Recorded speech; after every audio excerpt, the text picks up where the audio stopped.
The story begins at a dock in Yokohama, Japan, where a shipping container suddenly topples over, spilling its contents, logs of red sandalwood, the most expensive wood in the world. As a result, the dockworkers immediately report the incident to their boss, a mafia leader who had purchased the wood. Moments later, people around were stunned to discover an Indian man still alive inside the container. Given that the journey from India to Japan takes an entire month, 30 days, it is nothing short of a mystery how this man survived. The mafia boss, skeptical and alarmed, orders his men to capture the man and uncover his true identity. The man is revealed to be Pushpa, who has come to Japan with a singular purpose: to collect the unpaid money owed to him. The mafia boss, confident in his numerical advantage, chooses to confront him without realizing that Pushpa is a man of unwavering focus, commitment, and an unbreakable will, qualities that make him a formidable opponent even against hardened criminals. Back in India, deep in the forests that serve as the prime source of high-quality red sandalwood, Bungver, the local police chief and Pushpa's longtime adversary, is on a mission. Disguised as a laborer, Bungver infiltrates the operations to locate where Pushpa's men are cutting and loading the precious wood. Once he has pinpointed the location, Bungver immediately contacts his team, launching a large-scale raid that results in the arrest of 230 workers. Among them is a young man who is set to be married that very night. Upon learning of the arrest, Pushpa, who has returned to India, wastes no time. Accompanied by his loyal men, he sets off to secure the young man's release.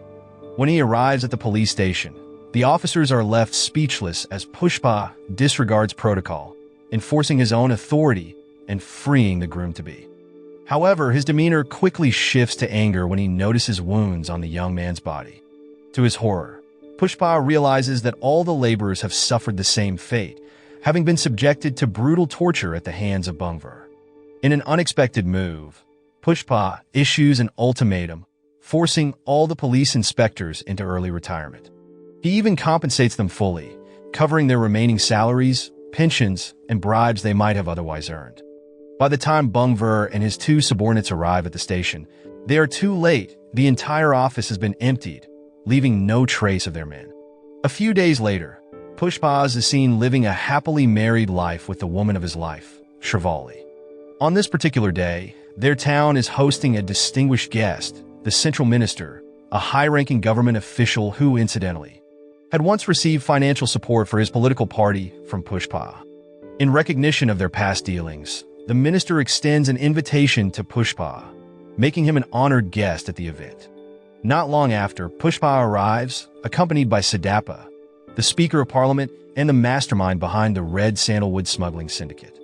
However, during the group photo session, Pushpa experiences an unexpected slight. The central minister, fearing public scrutiny, refuses to be photographed with him, worried that the image might go viral. This blatant act of disrespect wounds Pushpa's pride, prompting him to leave the room, choosing instead to wait outside for Siddhappa. Shortly after Siddhappa stepped out, Pushpa expressed his disappointment. He was not upset about being insulted, humiliated, or denied a photo with the central minister, but rather because he could not fulfill his wife Shekhawat's request to take a picture with him.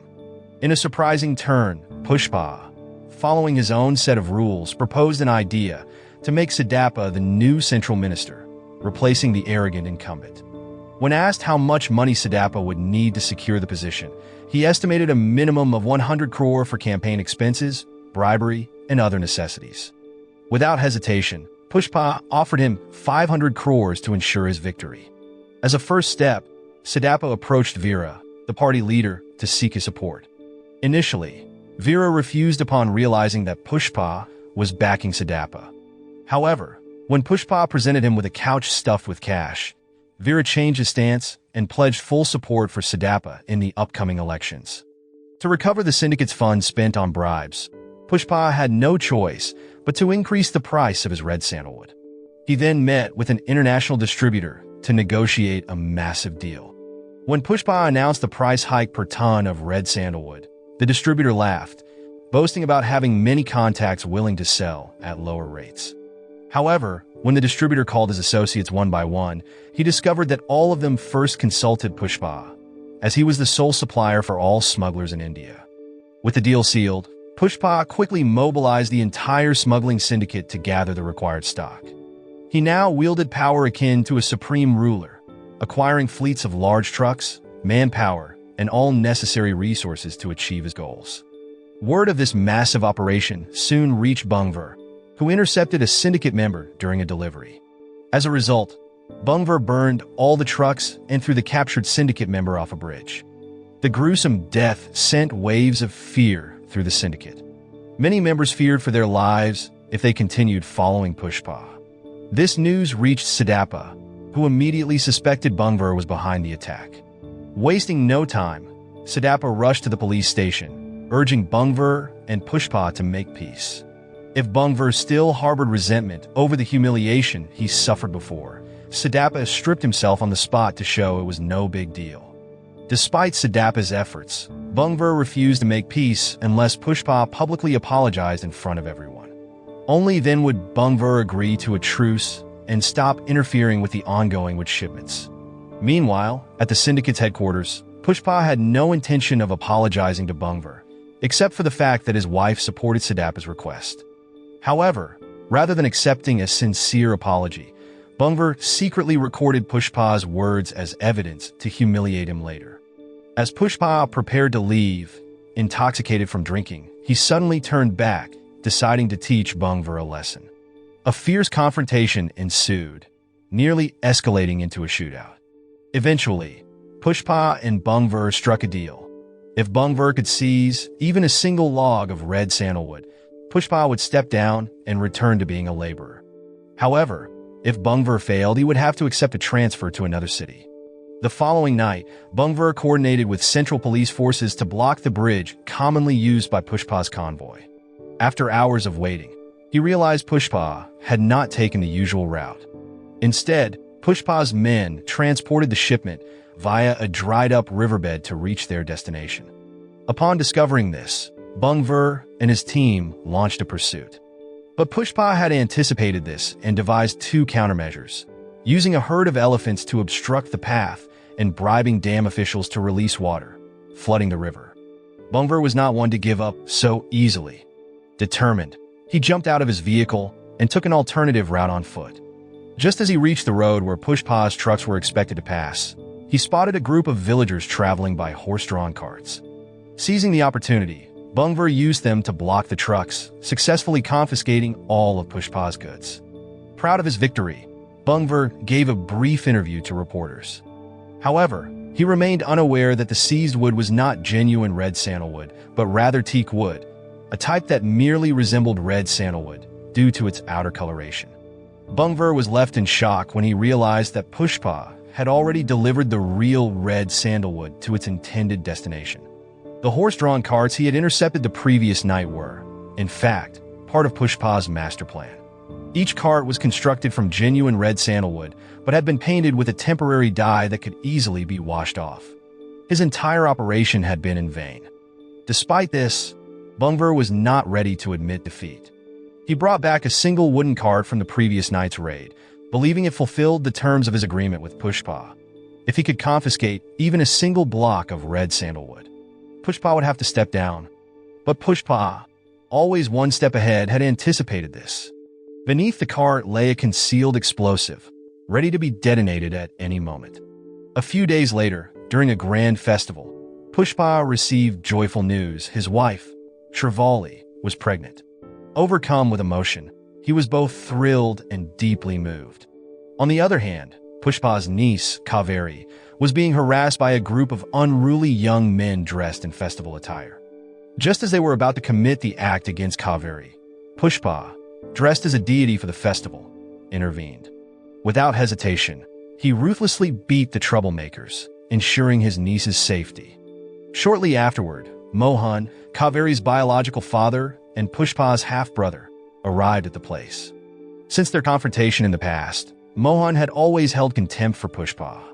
Instead of showing gratitude for saving his daughter's honor, he scolded Pushpa, branding him a disgrace and illegitimate son born of an unrecognized mother. Enraged, Pushpa was on the verge of attacking Mohan, but Shekhawat and his mother intervened, calming him down. As punishment, the young troublemakers had half of their heads shaved and were paraded through the village in disgrace. However, the look in their eyes made it clear they still harbored resentment towards Kaveri and were likely plotting revenge. Meanwhile, the shipment of red sandalwood successfully reached the distributor's warehouse. In return, the payment, an enormous sum in cash, was delivered in a massive container. Not wanting to attract attention, Pushpa discreetly transferred the entire sum to Siddhappa, who would use it for his election campaign, bribes, and other political maneuverings. As a result, Siddhappa secured victory and was elected as the new central minister, gaining control over nearly 29 states in India. However, instead of heading directly to his new office or addressing the public, his first destination was Pushpa's home. His purpose was simple: to fulfill Shravali's long-held wish of taking a photograph with the central minister. On the other hand, Bungver, unable to cope with his defeat, descended into depression. At the warehouse filled with sandalwood, his supposed triumph, his mind snapped. Overwhelmed by his failure, he set fire to the entire stockpile, perishing in a massive explosion. With his most formidable adversary gone, Pushpa continued to thrive, his influence growing stronger than ever. Siddhappa, now the central minister, became his most powerful ally, ensuring his dominance over the red sandalwood business remained unchallenged. Unexpectedly, Pushpa faced another crisis when his niece, Kaveri, was kidnapped by the same gang of thugs from before. They demanded a ransom of 200 crore from Mohan. Despite having insulted Pushpa in the past, Mohan had no choice but to seek his help. But Pushpa was only concerned about Kaveri and immediately set out to rescue her. News of Pushpa's relentless pursuit reached Siddhappa and Veera, who began to feel that Pushpa was growing too reckless and acting without regard for authority. Meanwhile, the mastermind behind Kaveri's abduction was revealed to be none other than Bugga, Veera's own nephew. Bugga was notorious for his delinquent behavior, gambling, womanizing, and even recently released from prison after an assault conviction. Despite his despicable nature, he was the last remaining heir of Veera's family, making his life valuable and worth protecting at all costs. Later, Siddhappa called Pushpa, urging him to stop his hunt for Bugga, but Pushpa refused to listen. He was determined to get Kaveri back, no matter the consequences. Shortly after ending the call with Siddhappa, Pushpa received another call, this time from Bugga himself. Brazen and audacious, Bugga demanded an increased ransom of 10,000 crore. He also insisted that Pushpa come alone. Without hesitation, Pushpa agreed. The exchange was set to take place at an abandoned building on a hill.